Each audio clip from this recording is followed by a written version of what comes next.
여보세요? 네, 여보세요? 네, 안녕하세요. 아, 네, 이번에 청약 처음으로 집 네. 장만 겸 투자 겸 네. 도전하고 싶은데 네. 지금 송파구에 살고 있고 북일에 그쪽 위주랑 그다음에 남양주 네. 아니면 강동 그쪽 세 군데 생각하고 있는데 네. 좀 투자 겸으로 괜찮은 지역 알고 싶고요. 네. 그리고 제일 중요한 거는 저희들이 청약통장이 지금 1순위밖에 안 되는데 그래도 무주택이 길어서 혹시 될 가능성이 크지 않을까 싶어서 네. 예, 전문가랑 상담받고 싶어 전화드렸습니다. 알겠습니다. 지금 청약에 관심이 있으시고 그리고 몇 군데 위례와 남양주, 강동까지 지역까지 좀 보셨어요. 그런데 청약 가점은 혹시 어느 정도인지 알고 계세요? 54점입니다. 네, 54점. 무주택 기간이 좀 길었다라고 말씀을 해주셨는데 자, 괜찮은 전략이 좀 세워질 수 있을지 한번 전문가의 의견 들어볼게요. 대표님과 인사 나눠보세요. 안녕하세요. 반갑습니다. 네, 안녕하세요. 네, 반갑습니다. 네. 예, 유튜브로 몇 번 뵀습니다. 감사합니다. 고맙습니다. 예, 항상 감사합니다. 네. 지금 그 청약을 좀 준비하고 계시고, 근데 지금 가점은 그렇게 높은 편은 아니에요. 그죠? 네네. 네. 그런데 제가 오늘 방송 시작하면서도 좀 말씀 좀 드렸는데, 내년에 이제 청약 제도, 지금 내년이 아니죠. 원래 12월부터 지금 개편이 돼가지고, 무주택자한테 조금 유리하게끔 됐는데, 문제는, 서울 지역이라든가 이런 지역은 전부 가점제로 가기 때문에, 네네. 그래서 청약 받기가 좀 쉽진 않아요. 가점이 좀 어중간한 가점들은. 그죠? 그러다 네네. 보니까 이제 청약할 수 있는 곳을 좀 찾기가 이렇게 쉽지는 않은데, 근데 지금 네네. 송파 거주하신다 그러셨잖아요. 예, 예. 예. 제가 뭐 남양주라든가 뭐 강동 이런 데는 차지하고요. 송파 네네. 지역에는 지금 분양 물량이 굉장히 지금 핫하잖아요. 그런데 지금 북일이라든가 뭐 이런 지역들이 있기 때문에 예, 거의 거기를 많던. 예, 네. 적극적으로 청약해 보시는 건 좋은 거예요. 예, 그 근데 지금- 거기가 네. 저희들이 정말 대출을 크게 받아서 하는 거라 정말 좀 처음 도전이고 해서 그래요? 많이 걱정하고 있거든요. 그래도 그만한 가치가 있는지. 대출을 네, 받으면은 견딜 수는 있으세요? 너무 무리가 되면 안 되죠. 근데 청약을 받아서 대출을 받아가지고 활용할 수 있을 정도 된다 그러면 내년에는 적극적인 청약 기회예요, 사실은. 그래서 그리고 더군다나 지금 54점 정도 된다 그러면 지금 그 위례 쪽으로 북일에 공략하시는 게 좋을 것 같은 생각이 들어서 제가 말씀을 드리는 거예요. 더군다나 송파 거주하신다니까 다른 지역 뭐 특별히 볼 거 없고요. 네네. 이쪽을 좀 보시는 게 좋아요. 그래서 일단은 청약을 하시는 게 좋다. 그 이유는 청약법이 이제 그 개정이 돼서 주택 공급에 관한 규칙이 바뀌면서 이제 지금 뭐 추첨제라든가 뭐 이런 것들이 무주택자한테 조금 유리하게 했잖아요. 그래서 기회가 된다 이렇게 좀 말씀을 드리겠는데 어쨌든 청약을 하는 게 좋고 조금만 무리가 된다고 하면 당연히 받아야죠. 왜 그러냐면 이 북일에 이 위례가 이렇게 있으면 지금 요 위에는 이제 거여 맞춘 뉴타운도 있고요. 지금 요 중간 부분을 지금 북일이라고 하는데 지금 이 북일의 공급 가격이 여긴 지금 그 공공 택지지구잖아요. 네. 그래서 분양가가 싸거든요, 일단은. 네. 그죠? 그런데다가 두 번째는 뭐냐면 여기는 위례 신도시 자체가 소형으로 공급하는 지역들이 아니에요. 그러니까 중대형이다 보니까 추첨제 물량이 좀 많이 있잖아요. 그죠? 네네. 근데 이 추첨제 물량에서도 또 뭐 무주택자한테 좀 우선시하는 이런 정책을 받겠단 말이죠. 그러니까 이 추첨제 물량도 있는 상황에서 청약 가점 한 50점대 54점이라고 했나? 요 정도 점수라면 북일의 정도의 뭐 가점으로 당첨되긴 좀 쉽지는 않겠지만 추첨제로는 한번 그 계속 공략을 해보는 게 어떻겠냐 이런 거죠. 여기도 공급 물량이 한 5,000세대, 6,000세대 정도 나올 거예요. 지금 북일에가 민영이. 그 전체는 한 12,000세대 정도 되는데 거기서 공공임대라든가 뭐 이런 거 빼고 민영만 한 5, 6,000세대 지금 분양 시작한 곳도 있는 것 같은데 그죠? 맞아요. 그래서 요쪽은 좀 적극적으로 청약을 해보시는 게 좋은 생각이 들어요. 혹시 저기 가밀지구 쪽이나 아니면 거여 마천 이런 데도 다 괜찮은 건가요? 이거 당연히 이 가밀지구 좋고요. 제가 말씀드리려고 했는데 위례, 북위례, 거여마천 뉴타운, 가밀지구 이렇게 해서 이 주거 벨트가 굉장히 좋은 벨트예요. 서울 외곽에 그냥 조금 뚝 떨어져 있는 거하고 외곽에 이렇게 지금 같이 연대되는 거는 생활 인프라 공유가 되잖아요. 그래서 제가 보기엔 주거 벨트가 나쁘지 않고요. 그것보다도 중요한 건 분양가예요. 지금 네네.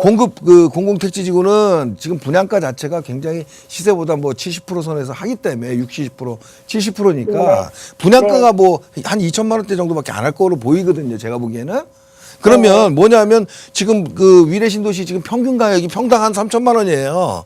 네. 평당 가격 차이가 굉장히 크잖아요. 그죠? 네. 이런 게 있고요. 그다음에 제가 왜 그런 얘기 거여마천 뭐 지금 2-2구역 분양했고 2-1구역 있고 지금 하는데 요건 왜 말씀을 제가 안 드렸냐면 여기는 전 가점이 굉장히 좀 높아야 될 것 같아요.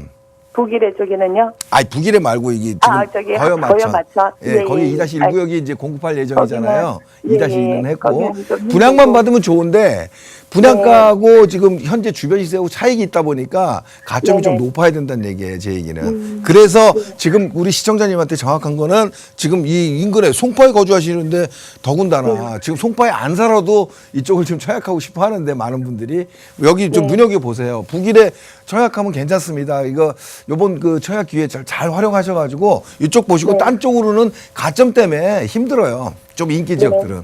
무슨 말인지 이해되시죠? 예, 알겠습니다. 예, 꼭 청약하세요. 감사합니다. 당첨되세요. 예, 예, 감사합니다. 네.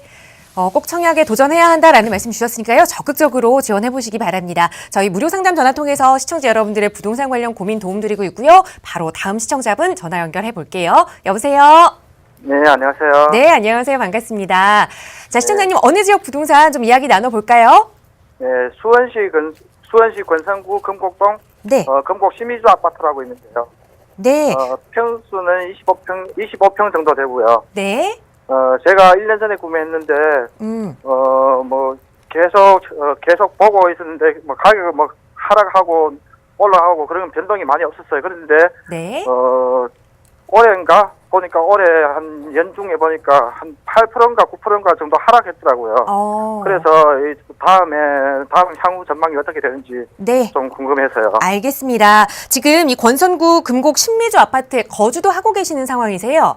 네, 그렇습니다. 실제 살고 계시고 지금 매수한 지는 약 1년 정도 되셨는데 중간에 약 8% 9% 하락세를 경험하니까 이걸 좀 더 가져가야 할지 고민이 되시는 것 같습니다. 자, 전문가의 의견 들어보죠. 대표님과 인사 나눠보세요. 네. 안녕하세요. 반갑습니다. 네, 안녕하세요. 반갑습니다. 예. 여기 뭐 실거주 목적으로 사신 것 같아요.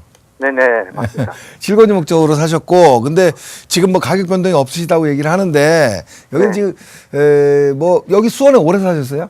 네, 수원에는 한 10년 정도 살았죠. 그럼 뭐 잘 아시겠네. 이 권선구 자체가 이렇게 크게 가격 변동이 좀 없는 곳이잖아요. 그런데 네네. 인근에 뭐 지금 호메실 지구 지금 새로 지금 그 개발하는 지역들 신축 아파트들은 조금 강세를 보이고 있지만 기존 네네. 단지들은 그렇게 가격이 이렇게 큰 변동은 없어요. 그죠? 예. 네, 근데 그렇습니다. 어쨌든 실거주 하시는 집은 일단 투자 목적보다는 뭐 일단 내가 생활 편의가의 편리성 이런 거에 좀 초점을 맞추는 게 좋겠다라는 생각이 들어서 그냥 거주는 괜찮은데 문제는 만약에 투자 목적까지 있더라도 여긴 좀 더 지켜볼 필요가 있어요. 최근에 좋은 소식도 있잖아요.